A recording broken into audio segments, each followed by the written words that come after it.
मैं Suraiya Sultana Baig CMS LDA branch की ex Hindi teacher. मैं आज छोटे बच्चों को वर्णमाला सिखाना चाहती हूँ। वर्णमाला में 2 प्रकार के वर्ण होते हैं, एक स्वर, दूसरा व्यंजन। आज मैं आपको स्वर बताती हूँ। बच्चों, ये क्या है? छोटा छोटा से अनार। अनार, वेरी गुड। बड़ा बड़ा से आम। ये क्या है? छोटी से इमली। इमली। ये क्या है? बड़ी बड़ी से ईख। ये क्या है? छोटे ऊ से उल्लू। ये बड़ा ऊ, बड़े ऊ से ऊन।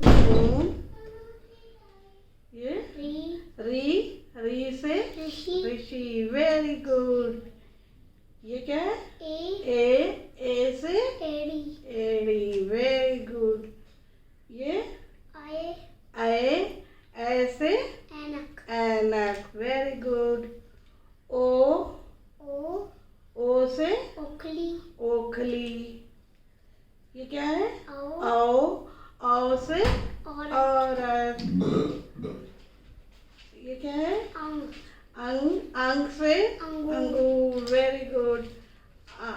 आहा से कुछ नहीं। Very good. Clap yourself.